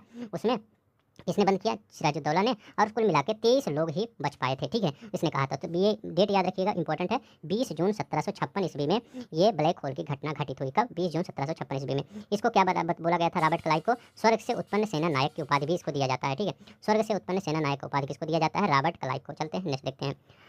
अब देखिए, सिराजुद्दौला जो प्लासी का युद्ध हुआ था, उसकी पृष्ठभूमि कहाँ से पड़ी थी, क्योंकि 3 बेटियां थी, तीनों बेटी में एक बेटी के बेटे को बना दिया गया नवाब, लेकिन 2 बेटी तो नाराज हो गई। तो दो बेटी नहीं नाराज हुई, एक बेटी ज़्यादा नाराज हुई, घसीटी बेगम। ठीक है, घसीटी बेगम, मीर जाफर, ये तीनों मिलकर षड्यंत्र रचे। मीर जाफर, घसीटी बेगम, शौकत जंग पुड़िया का नवाब था। ठीक है, और ये बंगाल की सेना का नायक भी था। ठीक है, आपस में ही ये सब मतलब षड्यंत्र रच रहे थे। ठीक है, और घसीटी बेगम भी थी। ठीक है, और अंग्रेजों के साथ ये सब मिले थे। ठीक है, फिर क्या हुआ, पलासी का युद्ध हुआ, जहाँ पर ये सब मतलब युद्ध क्या हुआ, एक षड्यंत्र के द्वारा कुछ ही घंटों का युद्ध ही था। ठीक है, और इसके बाद ये सिराजुद्दौला मारा गया। ठीक है, अब देखते हैं यहाँ पर क्या हुआ। अब देखिए यहाँ पर क्वेश्चन कैसे बनता है।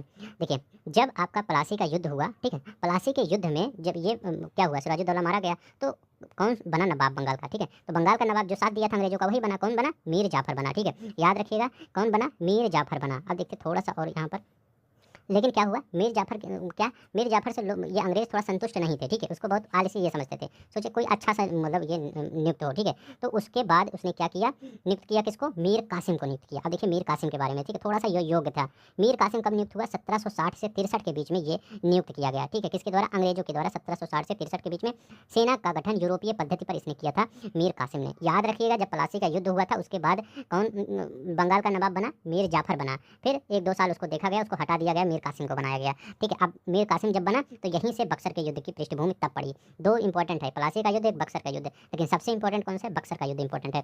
अब देखिए, राजधानी मुर्शिदाबाद से मुंगेर स्थापित कर दिया गया, किसने किया, मीर कासिम ने। मुर्शिदाबाद से मुंगेर किसने स्थापित किया, ये किसने, मीर कासिम ने ही स्थापित किया। ठीक है, अली वर्दी खां के उत्तराधिकारी नवाबों में सबसे योग्य नवाब था, तो अली वर्दी खां के उत्तराधिकारी नवाबों में कौन सा सबसे योग्य था, मीर कासिम था। पुड़िया तथा रंगपुर में फौजदारी। ठीक है, ठीक है, फौजदार। ठीक है, तो पहले पुड़िया में, फिर रंगपुर में फौजदार था। ठीक है, याद रखेंगे।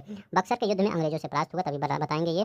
मुंगेर तोपों और तोड़ेदार बंदूकें बनाने के लिए की व्यवस्था किया था। ठीक है, तो कहाँ पर, मुंगेर में तोपे तथा तोड़ेदार बंदूकें बनाने की व्यवस्था किसने किया था, मीर कासिम ने। और देखिए यहाँ पे कह रहा है, जो पलासी का युद्ध हुआ था, वो युद्ध का मैदान पश्चिम बंगाल के राज्य के किस जिले में स्थित है, ये मतलब नदिया जिले में। ठीक है, नदिया जिले में स्थित है। कहाँ पर, भागीरथी नदी के किनारे स्थित है। कहाँ पर, भागीरथी नदी के किनारे स्थित है, ये याद रखिएगा। कंपनी द्वारा 2 उप दीवान कौन नियुक्त किए थे दीवानी कार्य हेतु, राजा सिताब राय बिहार के लिए थे। ठीक है, याद रखिएगा, राजा सिताब राय कहाँ से थे, बिहार के लिए थे राजा सिताब राय। ठीक है, और एक और थे, मोहम्मद रजा खान। ठीक है, याद रखेंगे, मोहम्मद रजा खान, यहाँ मैं लिख देता हूँ, मोहम्मद रजा खान। तो मोहम्मद रजा खान कहाँ के थे, बंगाल के लिए, ये बंगाल के लिए। ठीक है, PDF में आपको मिल जाएगा, बंगाल के लिए। तो सिताब राय बिहार के लिए, मोहम्मद रजा खान बंगाल के लिए थे। बक्सर के युद्ध के समय बंगाल का नवाब कौन था, ये क्वेश्चन कई बार पूछा गया है कि बक्सर के युद्ध के समय बंगाल का नवाब कौन था, मीर जाफर। अब आपके दिमाग में ये क्वेश्चन होगा, जब बक्सर का युद्ध हो रहा था तो मीर कासिम था, नहीं, अंग्रेजों को पता चल गया था कि मीर कासिम हमारे विरुद्ध अवध के नवाब के साथ मिलकर क्या कर रहा है, और मुगल सम्राट के साथ मिलकर क्या कर रहा है, षड्यंत्र रह रहा है। इसीलिए अंग्रेजों ने नवाब के पद से मीर कासिम को हटा दिया था। ठीक है, मीर कासिम को हटाकर किसको बना दिया, बंगाल का नवाब, मीर जाफर को बना दिया। अब इसके बाद क्या हुआ, अब क्वेश्चन आपको यही बना कि आप, क्योंकि वो एग्जामिनर समझ रहा है, बच्चा सोचेगा कि जब हम पूछेंगे बक्सर के समय बंगाल का नवाब कौन था, तो आप क्या बताएंगे, आप बताएंगे मीर कासिम था, क्योंकि मीर कासिम ही उस समय नहीं, उसको हटा दिया गया था। ठीक है, किसको फिर बना दिया गया, कहीं हमारा ये पुराना वाला ही साथी सही है। ठीक है, मीर जाफर को फिर बना दिया गया, तो ये तो पूरी तरह से कठपुतली ही था। ठीक है, अब देखिए ये सब चल रहा था, पूरा ये पिक्चर चल रहा था, इसका डायरेक्टर कौन था, तो इसका डायरेक्टर था रॉबर्ट क्लाइव। ठीक है, पूरे पिक्चर का डायरेक्टर था रॉबर्ट क्लाइव था, ठीक है, तो ये याद रखेंगे। अब देखते हैं भारतवर्ष में ब्रिटेन राज्य का संस्थापक कौन था? रॉबर्ट क्लाइव को माना जाता है, इसी के बारे में है सब। सिराजुद्दौला को कहाँ हराया? प्लासी के युद्ध में हराया। भारत में ब्रिटिश प्रभुत्व की नींव रखने वाला यही था रॉबर्ट क्लाइव। भारत में ब्रिटिश प्रभुत्व की नींव किस युद्ध से हुआ? तो किस युद्ध से? याद रखिएगा, ब्रिटिश प्रभुत्व की अगर असली देखा जाए तो बक्सर के युद्ध से, ठीक है। शुरुआत कहाँ हुई? प्लासी के युद्ध से, लेकिन असली कहाँ हुआ? बक्सर का युद्ध। जन नेता सैनिक के रूप में याद रखेंगे। संस्थापक बंगाल का लुटेरा राज, याद रखिएगा, यह बंगाल का लुटेरा राज भी कहलाता है, ठीक है। श्वेत विद्रोह अंग्रेजों के समय, इसी के समय में श्वेत विद्रोह भी हुआ था। इलाहाबाद की संधि शाह आलम द्वितीय तथा सुजाउद्दौला के साथ ये किया था, ठीक है। अब वही आगे बताएंगे इसके बारे में थोड़ा डिटेल में, इलाहाबाद की संधि के बारे में। बंगाल का गवर्नर कब से कब था? ये 1757 से 60 तक बंगाल का गवर्नर था, और 17 से 65 से 67 तक, इसका 2 कार्यकाल चला था, ठीक है। 57 से 60, 65 से 67 तक रॉबर्ट क्लाइव था, ठीक है। नेक्स्ट देखते हैं यहाँ पर शाह आलम द्वितीय 1754 से 1806 ईस्वी में, ठीक है, शाह आलम द्वितीय। अब देखते हैं शाह आलम द्वितीय के बारे में। ये मुगल सम्राट था, ठीक है। अब क्या हुआ? इलाहाबाद की पहली जो संधि घटनाक्रम शाह आलम द्वितीय के साथ किया गया था, ठीक है। इसमें क्या हुआ था? जो इलाहाबाद की पहली संधि थी, इसमें क्या हुआ था? जो इलाहाबाद को ये अंग्रेजी संरक्षण में ले लिया गया था, और अवध के नवाब थे, उनके द्वारा जो इलाहाबाद और एक कड़ा था, यही इलाहाबाद के पास ही था, ठीक है, इसको शाह आलम को प्रदत्त कर दिया गया था। सब अंग्रेजी पिक्चर बना रहे थे, जो वो चाहते थे वही होता था। तो क्या किया गया? जब बक्सर के युद्ध में हेक्टर मुनरो वहाँ का सेनापति था, उसके द्वारा सब हार गए। यहाँ पर ये देखिए, ये बक्सर का जो युद्ध था, इसमें क्या हुआ? 12 अक्टूबर 1764 ईस्वी में। अभी इसके बाद उसको बताते हैं, तब ज़्यादा समझ में आएगा। जो बक्सर का युद्ध था 12 अक्टूबर 1764 ईस्वी में, इसमें क्या हुआ? अंग्रेजी सेना की कमान मेजर हेक्टर मुनरो कर रहा था, ठीक है, ये याद रखेंगे। अंग्रेजी सेना में हेक्टर मुनरो था, और पक्ष मीर कासिम था, अवध के नवाब सुजाउद्दौला थे, और मुगल बादशाह शाह आलम द्वितीय थे। ये तीनों लोग मिलकर कर रहे थे किसका सामना? अंग्रेजों का सामना, और ये तीनों हार गए, और ये हेक्टर मुनरो जीत गया। अब यही पूछा गया था, तत्कालीन बंगाल का नवाब कौन था? मीर जाफर था बक्सर के युद्ध के समय। बंगाल का तत्कालीन गवर्नर, ठीक है, ये नवाब था बंगाल का, मीर जाफर, लेकिन बंगाल का तत्कालीन गवर्नर कौन था? हेनरी विंसेंट टार्ट था। याद रखिएगा, हेनरी विंसेंट टार्ट था बंगाल का तत्कालीन गवर्नर, ठीक है, जब ये बक्सर का युद्ध चल रहा था, हेनरी विंसेंट टार्ट था, ठीक है। अब ये देखिए, लेकिन जब बक्सर का युद्ध हो गया, तो इसको संभालने के लिए कौन आया? ठीक है, ये कौन? रॉबर्ट क्लाइव भी आया था, ठीक है। याद रखिएगा, यही इलाहाबाद की संधि शाह आलम द्वितीय और सुजाउद्दौला के साथ किया था, ठीक है। तो अभी देखते हैं क्या क्या इलाहाबाद की संधि में हुआ था। अब देखिए, इलाहाबाद की संधि में हमने क्या बताया? इलाहाबाद को संरक्षण में ले लिया गया। अवध के नवाब को जो इलाहाबाद छोड़ा गया था, अवध के नवाब के द्वारा, और कड़ा को, इसको शाह आलम द्वितीय को पकड़ा दिया गया, मुगल सम्राट को पकड़ा दिया गया, ठीक है। आप सोचेंगे मुगल सम्राट को क्यों पकड़ाया गया? क्यों? उसके पीछे अंग्रेजों का भी एक दूसरी नीयत थी, ठीक है, वो ऐसे किसी को कुछ नहीं देते, ठीक है। जो 12 अगस्त 1765 में ये फरमान आया था, ये मतलब ये पहला इलाहाबाद की संधि हुई थी, इसमें क्या किया गया था? जो बंगाल था, बिहार था, और उड़ीसा था, इसकी दीवानी ले लिया गया था। किसके द्वारा? अंग्रेजों के द्वारा। किससे दीवानी कौन देता? मुगल सम्राट ही देते, क्योंकि वो पूरे देश पे राज्य करते थे। तो वही किसको दे दिए? मुगल सम्राट को, कहें वो सॉरी ईस्ट इंडिया कंपनी को किसको दे दिए? कंपनी को दे दिए, कहें आप जाइए वहाँ दीवानी करिए, वहाँ पर अपना व्यापार करिए, खुलेआम कुछ भी करिए, ठीक है। किसने कहा? शाह आलम द्वितीय ने कहा। और शाह आलम द्वितीय को अंग्रेजों ने खुश करने के लिए क्या दे दिया? इलाहाबाद और कड़ा के क्षेत्र को दे दिया, कहा आप भी खुश हो जाइए। आप पूछेंगे कि सुजाउद्दौला का क्या हुआ? देखिए, कंपनी द्वारा सम्राट को 26 लाख रुपए पेंशन प्रतिवर्ष दिया गया। कंपनी द्वारा सम्राट को 26 लाख रुपए प्रतिवर्ष पेंशन भी दिया गया। इलाहाबाद की संधि के बाद मुर्शिदाबाद का उपदीवान कौन था? बीपीएससी में आया मोहम्मद रजा खान, ठीक है। तो ये तो हम बता ही दिए हैं कि मोहम्मद रजा खान, ठीक है, मुर्शिदाबाद का उपदीवान था, ठीक है। देखिए, अब देखिए, जो पहला तो इलाहाबाद की जो संधि हो गई, तो उसमें आपको पता चल गया कि क्या क्या मिला? बंगाल, बिहार, उड़ीसा किसको दीवानी मिल गई? अंग्रेजों को मिल गई। इलाहाबाद, कड़ा किसको मिल गया? शाह आलम द्वितीय को मिल गया, ठीक है। अब देखिए, सुजाउद्दौला को क्या मिला? तो यहाँ पर देखते हैं, इलाहाबाद की द्वितीय संधि में पता चलता है सुजाउद्दौला को मिला। अवध के नवाब सुजाउद्दौला से यह संधि की गई। अंग्रेजों ने फिर 4 दिन बाद इनसे संधि किया, ठीक है। इलाहाबाद और कड़ा मुगल सम्राट को दे दिया, ये तो पहले में ही हुआ था। नवाब पर 50 लाख का हर्जाना भी लगा दिया, इन पर 50 लाख का हर्जाना भी लगा दिया, और अवध में व्यापार करने का अधिकार भी हासिल कर लिया। मतलब इनको कुछ नहीं हासिल हुआ, ठीक है, अवध के नवाब को, ठीक है। अवध में व्यापार करने का अधिकार लगा दिया, मतलब व्यापार करने का अधिकार ले लिया, और नवाब पर 50 लाख का, 1000 नहीं 50 लाख का जुर्माना लगा दिया, ठीक है। ये याद रखिएगा। तो मतलब इसमें किसका फायदा हुआ? फायदा तो सिर्फ अंग्रेजों का हुआ, थोड़ा बहुत खुश करने के लिए शाह आलम द्वितीय को, और उसको तो मार ही दिया गया, मीर कासिम को, ठीक है। अब देखते हैं यहाँ पर अंबर का युद्ध। अंबर का युद्ध क्या आपके पेपर में आया था? अंबर का युद्ध, प्लासी का युद्ध और बक्सर का युद्ध, इनको तीनों को अरेंज करना था। आप क्या बताएंगे? अंबर का युद्ध पहले हुआ था कि प्लासी का या बक्सर का? तो पहले किसका युद्ध हुआ था? पहले अंबर का युद्ध हुआ था 1749 में, फिर 1757 में किसका हुआ था? प्लासी का युद्ध हुआ था। तो प्लासी का युद्ध के बाद 65 में किसका हुआ था? बक्सर का ही हुआ था। तो ये याद रखेंगे, ठीक है। ये 64 में बक्सर का हुआ था, 12 अक्टूबर 1764 में बक्सर हुआ था, 65 में संधि हुई थी, ठीक है। अब देखिए, मोहम्मद जंग चंदा साहब और फ्रांसीसियों की संयुक्त सेना ने बेल्लूर के समीप अंबर नामक स्थान पर कर्नाटक के नवाब अनिरुद्दीन को पराजित किया, इसलिए इसको अंबर का युद्ध कहा जाता है। याद रख लीजिए, ठीक है। हो सकता है पूछ ले। अब देखिए क्षेत्रीय राज्य पंजाब तथा मैसूर की अगर हम बात करते हैं, ठीक है, तो पहले हम पंजाब की बात करेंगे। ये कौन है? रणजीत सिंह है, ठीक है। तो रणजीत सिंह है, इनके बारे में अगर हम बात करते हैं, तो अगर इनके बारे में बात करते हैं तो इनका जन्म कहाँ हुआ था? 13 नवंबर 1780 ईस्वी में सुकरचलिया मिसल के मुखिया महा सिंह के घर हुआ था, ठीक है। सुकरचकिया मिसल, यही बार बार पूछा जाता है किस मिसल के थे, तो ये सुकरचकिया मिसल के थे। पंजाब लाहौर राजनीतिक राजधानी तथा अमृतसर धार्मिक राजधानी दोनों पर अधिकार इनका हुआ था, ठीक है। तो पंजाब को लाहौर की लाहौर, और यह देखिए पंजाब का जो लाहौर था इसको राजनीतिक राजधानी बनाए थे, अमृतसर को धार्मिक राजधानी बनाए थे, दोनों पर इनका अधिकार था रणजीत सिंह का। तीसरा कथन ये कहता है कि प्रसिद्ध कथन, ईश्वर की इच्छा थी कि मैं सभी धर्मों को एक निगाह से देखूं, इसलिए उन्होंने मेरी दूसरी आंख की रोशनी ले ली। तो ये किसका कथन था? रणजीत सिंह का ही कथन था, ठीक है। अब देखते हैं, ये तो आपको हो गया ना कि इसलिए उन्होंने मेरी दूसरी आंख की रोशनी ले ली, तो इनके पास एक ही आंख थी, ठीक है, रणजीत सिंह के पास। अब देखिए फकीर अजुद्दीन रणजीत सिंह का विदेश मंत्री था। कौन था? फकीर अजुद्दीन किसका था? रणजीत सिंह का विदेश मंत्री था। अब देखिए विक्टर जाकमा के बारे में कहा गया है। विक्टर जाकमा कौन थे? तो विक्टर जाकमा याद रखिएगा, फ्रांसीसी यात्री रणजीत सिंह की तुलना नेपोलियन बोनापार्ट से किया था। तो हो सकता है किसी साल पूछ ले कि विक्टर जाकमा या किसने कहा था कि रणजीत सिंह नेपोलियन बोनापार्ट से तुलना किया था, किसकी? तो रणजीत सिंह की तुलना नेपोलियन बोनापार्ट से किसने किया था? विक्टर जाकमा ने किया था। अब देखिए शाहसुजा के बारे में कुछ दिया गया है। शाहसुजा रणजीत सिंह को कोहिनूर का उपहार दिया था। तो शाहसुजा ने ही रणजीत सिंह को कोहिनूर के हीरे का उपहार दिया था। 1805 इसमें क्या हुआ था? भंगी मिसल से अमृतसर छीन लिया गया था। किससे? भंगी मिसल से अमृतसर छीन लिया गया था 1805 से। अभी यहाँ एक दो चीज़ें बताऊंगा, सबसे इंपॉर्टेंट है, उसको मत भूलिएगा। अब देखिए जमान शाह ने क्या किया था? राजा की उपाधि दी और लाहौर को अपना सूबेदार, लाहौर का अपना सूबेदार बनाया था। तो जमान शाह को राजा की उपाधि दे दी तथा लाहौर में अपना सूबेदार माना, ठीक है, रणजीत सिंह। अब देखिए 1799 में लाहौर पर अधिकार किया और लाहौर को राजनीतिक राजधानी बनाया। तो अभी हमने यहाँ ऊपर बताया था लाहौर को राजनीतिक राजधानी। जमान शाह के बारे में फिर आ रहा है। अहमद शाह अब्दाली का पोता था। ये जमान शाह कौन था? अहमद शाह अब्दाली का पोता था। ने लाहौर पर रणजीत सिंह के अधिकार करने की अनुमति प्रदत्त की, तो कि आप कर लीजिए। क्यों अनुमति प्रदान की? अब देखिए उसके भी पीछे रीजन था, क्योंकि चिनाब नदी में गिरी जमान शाह की तोपों को निकलवाकर ये वापस जमान शाह को भेज दिए थे रणजीत सिंह ने। रणजीत सिंह ने क्या किया था? उसकी तोपें क्या कहाँ गिर गई थी? चिनाब नदी में गिर गई थी। तो रणजीत सिंह ने क्या किया? उस तोपों को निकलवाया और उसको भेज दिया। तो हमारे यहाँ थोड़ा सा दरिया दिली दिखा दे, मतलब बाहर वाले थोड़ा सा खुश हो जाते हैं, ठीक है। तो याद रखिएगा ये महाराजा रणजीत सिंह ने अच्छा काम किया था और इसीलिए इनको पूरा लाहौर ही अधिकार करने के लिए मिल गया, ठीक है। अब देखिए अमृतसर की संधि सबसे ज़्यादा इंपॉर्टेंट यही है। अमृतसर की संधि महाराजा रणजीत सिंह और चार्ल्स टी मेटकॉफ, याद रखेंगे चार्ल्स टी मेटकॉफ के मध्य कब हुई थी? 25 अप्रैल 1809 ईस्वी में।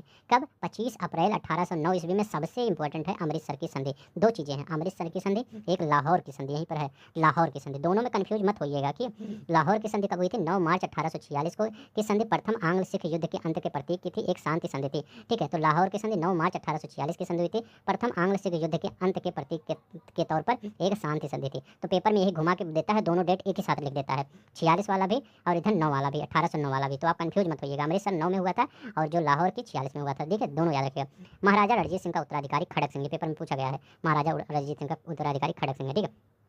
अदालत आला की स्थापना कहाँ किया गया था? लाहौर में अदालत आला की स्थापना किया गया था। कहाँ पर? लाहौर में अदालत आला की स्थापना किया गया था। हमने से देखते हैं प्रथम आंग्ल सिख युद्ध की अगर बात करते हैं तो ये गवर्नर जनरल हार्डिंग, सेनापति कौन था? लॉर्ड होगफ, ठीक है, लॉर्ड होगफ था। होगफ लॉर्ड होगफ था और हार्डिंग जनरल था। युद्ध की घोषणा 13 दिसंबर 1845 को हुआ था, ठीक है। तो याद रखिए 5 लड़ाइयाँ लड़ी गई थी, ठीक है, सिख इसमें। एक मुदकी की, मुदकी का युद्ध आपके आरो यारो में एक बार पूछ लिया गया था, ये डेट पूछा था, ये कब हुआ था? तो 18 दिसंबर 1800, आरो यारो में नहीं, सॉरी, पीसीएस के पेपर में आया था 2022 में, देखेंगे पीसीएस का पेपर, मुदकी का युद्ध आया था, अभी हम पढ़ाए थे 2 दिन 4 दिन पहले ही पढ़ाए थे, 18 दिसंबर 1845 को। फिरोज शाह, बड़ोवाल, अडिनिलित, आलीवाल, ठीक है, और सबराव, ठीक है। तो आलीवाल, सबराव, बड़ोवाल, फिरोज शाह, मुदकी, ये सब जो युद्ध हुए थे ये अनिर्णय युद्ध हुए थे, मतलब जिसमें कोई निर्णय नहीं हुआ था। लेकिन जो सबराव का युद्ध था, ये जो सबराव की लड़ाई हुई थी, इसमें सिख सेना की पराजय हुई थी, ठीक है। सबराव की ये आगे के 4 हैं, इसमें कोई निर्णय नहीं हुआ था, लेकिन जो इसमें सिख सेना की पराजय हुई थी सबराव के युद्ध में, ठीक है। 5 लड़ाइयाँ लड़ी गई थी प्रथम आंग्ल सिख युद्ध के दौरान, ठीक है। हाँ देखिए लाहौर की संधि तो हमने बता ही दी है। अब यहाँ पर देखते हैं चिलियावाला का युद्ध। चिलियावाला का युद्ध, ठीक है, बहुत बार पूछा गया है आपके पेपर में, इसको याद रख लीजिए, दिमाग पे रख लीजिए। चिलियावाला का युद्ध, चिलियावाला का युद्ध क्या था? तत्कालीन गवर्नर जनरल लॉर्ड डलहौजी, ठीक है। तो चिलियावाला युद्ध के दौरान, चिलियावाला जो युद्ध था उसमें गवर्नर जनरल कौन था? लॉर्ड डलहौजी। पहले समय देख लीजिए, 1849, इसका मतलब लॉर्ड डलहौजी होगा, ठीक है। 13 जनवरी 1849 को चिलियावाला का युद्ध हुआ, तत्कालीन गवर्नर लॉर्ड डलहौजी था। लॉर्ड गफ, याद रखिएगा, लॉर्ड गफ अंग्रेजी सेना का नेतृत्व इसने किया था, लॉर्ड गफ ने। परिणाम क्या? अनिर्णय, कोई निर्णय नहीं हुआ था। शेर सिंह सिंह सेना का नेतृत्व किया था। तो क्या याद रखेंगे? शेर सिंह और लॉर्ड गफ के बीच ये युद्ध हुआ था, गवर्नर जनरल लॉर्ड डलहौजी था। 13 जनवरी 1849 को ये युद्ध हुआ था, ठीक है। 2 चीज़ें याद रखेंगे, एक 1849 का चिलियावाला का युद्ध और एक हम ये यहाँ बताए थे अंबर वाला। अंबर वाला कहाँ गया? अभी मैं उसको बताता हूँ ताकि दोनों याद हो जाए, क्योंकि अंबर बहुत इंपॉर्टेंट है, ठीक है। कहाँ पे गया अंबर का युद्ध? मैं देखता हूँ अंबर का युद्ध, ठीक है। क्योंकि अंबर का युद्ध में जो आपका अंबर का युद्ध हुआ था, ये देखिए 1749 में, इसको क्यों दिखा रहा हूँ कि 1849 में वो हुआ था और 1700 साल बाद दोनों युद्ध है, 100 साल बाद दोनों युद्ध याद करेंगे। अंबर का युद्ध 1749 में, चिलियावाला का युद्ध 1849 में, ठीक है। अब चलते हैं नेक्स्ट देखते हैं, ठीक है, ज़्यादा नहीं बचा है, आपका कम ही होगा। अब देखिए अंग्रेज तथा सिखों के मध्य भैरवाल की संधि कब हुई थी? भैरवाल की संधि कब हुई थी? 12 दिसंबर 1846 को भैरवाल की संधि हुई थी। देखिए ऐसे ऐसे फैक्ट आपको बता देंगे तो क्या आपके पेपर में यही सब कहाँ से देगा, यहीं से तो देगा। 12 दिसंबर 1846 को। प्लीज़ आप वीडियो लाइक कर दीजिएगा, शेयर कर दीजिएगा। मतलब 1 से 1.5 घंटे हो गया हमको बोलते, ठीक है, 1.5 घंटे भी नहीं हुआ होगा, लेकिन मतलब कुछ, ठीक है, मोटिवेशन आप ही से सबसे चाहिए, ठीक है। गुजरात का युद्ध जाना जाता है तोपों के युद्ध के नाम से, गुजरात का युद्ध जाना जाता है, ठीक है।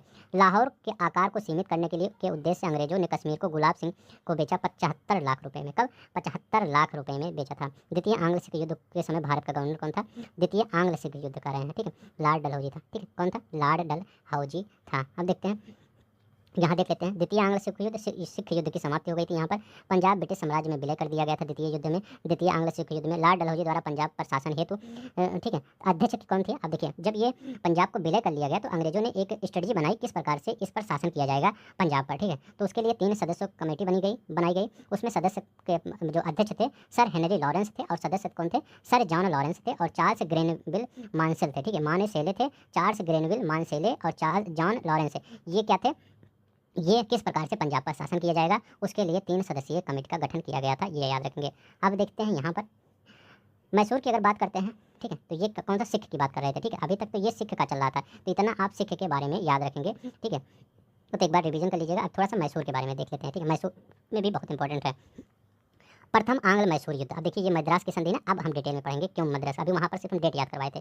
अब देखिए मैसूर की संधि, प्रथम मैसूर युद्ध कब हुआ था? समय अवधि था 1767 से 69 के बीच में प्रथम आंग्ल मैसूर युद्ध हुआ था। आंग्ल मतलब अंग्रेजों वाला, ठीक है, आंग्ल दूसरा आंग्ल मत समझिएगा, ठीक है। 1767 से 69 के बीच में ये हुआ था। हैदर अली बनाम अंग्रेज था, तत्कालीन अंग्रेज गवर्नर बेरेलस्ट था, ठीक है, बेरेलस्ट तत्कालीन अंग्रेज गवर्नर था। विजेता कौन हुआ था? हैदर अली। बहुत इंपॉर्टेंट है, बार बार पूछा जाता है हैदर अली ने किस युद्ध में जीत हासिल की थी? प्रथम आंग्ल मैसूर, क्योंकि मैक्सिमम युद्ध अंग्रेज ही जीतते थे, तो हैदर अली एक ऐसा वो नेता था, मतलब ये राजा था जो जीता था, अंग्रेजों को परास्त किया था। हैदर अली और मराठों में कुछ थे जो अंग्रेजों को परास्त किया था, और कोई मराठों को वो अंग्रेजों को परास्त नहीं कर पाता था, ठीक है। अब क्या हुआ? युद्ध की समाप्ति मद्रास की संधि के साथ, याद रखेंगे। अगर प्रथम आंग्ल मैसूर युद्ध पूछे तो ये किसकी? मद्रास की संधि हुई थी। अगर द्वितीय पूछे तो मंगलौर की संधि, ठीक है, दोनों ही याद रखेंगे, ठीक है। 4 अप्रैल 1769 को ये संधि हुई थी। अब देखिए द्वितीय आंग्ल मैसूर युद्ध के बारे में देख लेते हैं। ये हैदर अली जुलाई 1780 में कर्नाटक पर आक्रमण कर्नल बेली के नेतृत्व वाली अंग्रेजी सेना को हराकर आरकाट पर अधिकार कर लिया था, मतलब शुरुआत इसमें हुई थी, ठीक है। दिसंबर 1782 में हैदर अली की मृत्यु हो गई थी, याद रखिएगा। कब? दिसंबर कब हुई थी? दिसंबर 1782 में किसकी मृत्यु हुई थथी? हैदर अली की मृत्यु हो गई थी। और ये ये कब चला था, कब से कब? द्वितीय आंग्ल मैसूर युद्ध 1780 से 84, जब अब देखिए 80 से 84 चल रहा है और 82 मृत्यु हो गई, तो आगे कौन संभालेगा? टीपू सुल्तान संभालेगा, ठीक है। तो यहाँ पर अगर हैदर अली की बात करते हैं 1781 में, मृत्यु के पहले ही देखते हैं, हैदर अली बनाम आयरकूट के युद्ध, मतलब हैदर अली बनाम आयरकूट के युद्ध हुआ था, जिसमें कौन था? पोर्टो नोवा, ठीक है, याद रखेंगे, पोर्टो नोवा और पोल्लीपुर और सोलिंगपुर, ठीक है। आयरकूट ने हैदर अली को हराया था कहाँ पर? पोल्लीपुर में। तो आयरकूट ने हैदर अली को कहाँ पर हराया था?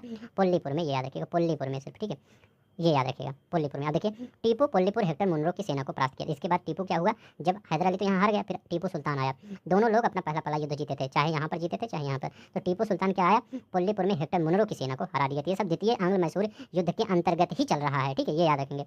1784 में क्या हुआ? मंगलौर की संधि टीपू और अंग्रेजों के मध्य द्वितीय आंग्ल मैसूर युद्ध का समापन हुआ, ठीक है। तो अगर आपसे पूछे मंगलौर की संधि के साथ कौन सा युद्ध समाप्त हुआ, तो मंगलौर की संधि के साथ 1784 में टीपू और अंग्रेजों के मध्य युद्ध समाप्त हुआ, द्वितीय आंग्ल मैसूर युद्ध का समापन हुआ, ठीक है। किसके किसके बीच मंगलौर की संधि हुई? टीपू और अंग्रेजों के बीच, ये याद रखेंगे। चलते हैं हैदर अली के बारे में देखते हैं। डिंडोगुल में आधुनिक शस्त्रागार की स्थापना किसने किया था? हैदर अली ने ही किया था। आधुनिक शस्त्रागार की स्थापना हैदर अली ने किया था। अब देखते हैं यहाँ पर एक चीज़ और नहीं देखे थे, दिलीप सिंह की, ठीक है, ये सिख साम्राज्य में ही था, ठीक है। तो यहाँ पर एक बार देख लेते हैं इनके बारे में, ये पुराना मतलब आगे ही वाला चैप्टर है, ठीक है। राजा दिलीप सिंह के बारे में 1-2 क्वेश्चन पूछ लिया जाता है। अंतिम सिख साम्राज्य के शासक, मतलब अंतिम शासक कौन थे सिख साम्राज्य के? यही थे, दिलीप सिंह थे। अंत्येष्ट इंग्लैंड में हुआ था। अंत्येष्ट मतलब इनकी मृत्यु कहाँ हुई थी? इंग्लैंड में। क्योंकि क्यों? बैटरी लो हो गया था। अब देखिए क्यों, देखिए क्योंकि यहाँ पर जब ये मतलब अंग्रेज कब्जा कर लिए तो ये कहाँ पर पलायन कर दिए? ये कार्यकाल इनका था 1843 से 49 तक था, लेकिन ये इंग्लैंड चले गए, ठीक है। पलायन, अंग्रेजों से पेंशन लेकर ये ब्रिटेन में शिफ्ट हो गए। फिर इन्होंने रूस की भी यात्रा की थी। धर्म परिवर्तन में ये क्या हुए थे? सिख से ईसाई बन गए थे दिलीप सिंह, ठीक। अंतिम शासक, यही क्वेश्चन पूछा गया है, सिख साम्राज्य का अंतिम शासक कौन था? तो राजा दिलीप सिंह थे, ठीक है। निधन अक्टूबर 1893 में पेरिस में इनका हो गया था निधन, ठीक है। इंग्लैंड में अंत्येष्टि हुई थी, पेरिस में निधन हुआ था, ठीक है। अब देखते हैं तृतीय आंग्ल मैसूर युद्ध की बात करते हैं। दूसरा आंग्ल मैसूर हो गया, तृतीय आंग्ल मैसूर युद्ध बहुत इंपॉर्टेंट है। तृतीय आंग्ल मैसूर युद्ध कब से कब ये चला था? 1790 से 92 के बीच में चला था। 1790 से 92 के बीच में ये युद्ध चला था। अंग्रेज, मराठा और निजाम एक साथ थे, ठीक, अंग्रेज, मराठा, निजाम एक साथ थे और टीपू सुल्तान अकेला था, ठीक है, तीनों लोग थे, अंग्रेज, मराठा, निजाम और टीपू सुल्तान अकेला था। श्रीरंगपट्टनम की संधि हुई थी। इस युद्ध को समाप्ति करने के लिए किस संधि का लिया गया? किसका? श्रीरंगपट्टनम संधि। तो तीन हम संधि हम बता चुके हैं। कौन कौन सी संधि हम बताए हैं? तीनों संधि याद रख लीजिएगा, ठीक है। तो कौन कौन सी संधि हम बताए हैं? पहला संधि कौन सा बताया था? मद्रास की संधि। तो मद्रास की संधि कब हुई थी? 1769 में हुई थी मद्रास की संधि। प्रथम मैसूर युद्ध, आंग्ल मैसूर युद्ध। दूसरा संधि कौन बताए थे? द्वितीय आंग्ल मैसूर युद्ध के समय मंगलौर की संधि बताए थे 1784 ईस्वी में। तीसरा तृतीय आंग्ल मैसूर युद्ध के समय श्रीरंगपट्टनम की संधि बताए थे अंग्रेजों और टीपू सुल्तान के विरुद्ध युद्ध को समाप्त करने के लिए। लेकिन युद्ध में टीपू सुल्तान को बहुत ही घाटा हुआ था। क्या हुआ था? टीपू को आधा राज्य अंग्रेजों तथा उनके साथियों को प्राप्त हो गया। साथी मतलब मराठा निजाम को प्राप्त हो गया। टीपू ने लगभग 3 करोड़ रुपए के युद्ध क्षति के रूप में वसूली भी किया गया टीपू से, ठीक है। तो टीपू से कब कितना? टीपू से 3 करोड़ रुपए के युद्ध क्षति के रूप में वसूली किया गया था। ब्रिटिश गवर्नर जनरल कॉर्नवालिस, ठीक है, उस समय ब्रिटिश गवर्नर कौन था? कॉर्नवालिस था। तृतीय आंग्ल मैसूर युद्ध के समय ब्रिटिश गवर्नर कॉर्नवालिस था, ये याद रखेंगे। अब देखते हैं श्रीरंगपट्टनम की संधि के बारे में थोड़ा देख लेते हैं। मार्च 1792 में श्रीरंगपट्टनम की संधि हुई। टीपू सुल्तान तथा कॉर्नवालिस के मध्य परिणाम तृतीय आंग्ल मैसूर युद्ध का समापन 1790 से 92 के बीच में इसका समापन हुआ। कब हुआ? 1790 से 92 के बीच में इसका समापन हुआ, ठीक है। मतलब इस 1790 से तृतीय आंग्ल मैसूर युद्ध इसका हुआ और 1792 में जब इसकी संधि हुई श्रीरंगपट्टनम की तब ये समाप्त हुआ। अब देखिए चतुर्थ आंग्ल मैसूर युद्ध, यही 4 आंग्ल मैसूर युद्ध हुए थे, ठीक है। तो चारों आंग्ल मैसूर युद्ध हमेशा याद रखा करिए। इसमें 1799 टीपू सुल्तान की मृत्यु और अंग्रेज की सेना का नेतृत्व बेले जली और हैरिस एंड स्टुअर्ट ने किया था, ठीक है। तो बेले जली हैरिस स्टुअर्ट ने किया था और इसकी पूरी तरह से मृत्यु हो गई थी, इसकी, यह टीपू सुल्तान की। अब देखते हैं यहाँ पर जब मृत्यु हुई तो टीपू सुल्तान की चतुर्थ आंग्ल मैसूर युद्ध के बाद अंग्रेजों ने मैसूर की गद्दी पर पुनः अड्यार वंश के एक बालक कृष्णराज को बिठा दिया तथा कन्नारा, कोयम्बटूर और श्रीरंगपट्टनम को अंग्रेजी राज में मिला लिया, ठीक है। तो ये याद रखिएगा कि मतलब आगे क्या हुआ, किसमें? कनारा, कोयम्बटूर तथा श्रीरंगपट्टनम को किसमें मिला लिया? अंग्रेजी राज में मिला लिया। उससे पहले क्या हुआ था? टीपू सुल्तान ने श्रीरंगपट्टनम को अपनी राजधानी बनाया था और यहीं ही जैकोबिन क्लब की स्थापना किया था। तो यही कई बार क्वेश्चन पूछा गया था, जैकोबिन क्लब की स्थापना किसने किया था और कहाँ किया था? तो आपको पता होगा किसने किया था? टीपू सुल्तान ने। ये बताने की जरूरत नहीं, सबको पता है, लेकिन कहाँ किया था? तो याद रखिएगा श्रीरंगपट्टनम में जैकोबिन क्लब की स्थापना किया था। मैसूर विजय की खुशी में आयरलैंड के लॉर्ड समाज द्वारा बेलेजली को पदक की उपाधि, तो मैसूर विजय की जो खुशी में तो आयरलैंड के लॉर्ड समाज द्वारा बेलेजली को उपाधि दी गई थी मार्क्स बिक्स, याद रखिएगा, क्योंकि बेलेजली ने मैसूर विजय प्राप्त कर ली थी, टीपू सुल्तान को पूरी तरह से हरा दिया, ठीक है, इसीलिए उसको मार्क्स बिक्स कहा जाता था, मार्क्स बस, ठीक है, मार्क्स बिक्स एम्ब्रेस, ठीक है। तो ये याद रखेंगे। तो आज अब यहाँ पर आपका जो 3 चैप्टर थे पूरी तरह से समाप्त हो गए। अब यहाँ पर कौन सा आगे चैप्टर होगा? गवर्नर जनरल और वायसराय से जितने भी क्वेश्चन आपके प्रीवियस ईयर में घटना चक्र में बनेंगे उसको हम आपके लिए लेकर आएंगे, ठीक है। तो ये आपका जो वीडियो होगा ये हो सकता है कि आपका मतलब बिजनेस डे और संडे को ही अपलोड हो। अब मैराथन के फॉर्म में ही इस वीडियो को मैं अपलोड करूँगा हर बार, ठीक है, ताकि आपका जल्दी से कंप्लीट हो जाए, ठीक है। और इस पीडीएफ को आप टेलीग्राम से ले सकते हैं। तो आज के लिए बस इतना ही। अपना ख्याल रखिएगा। जय हिंद, जय भारत।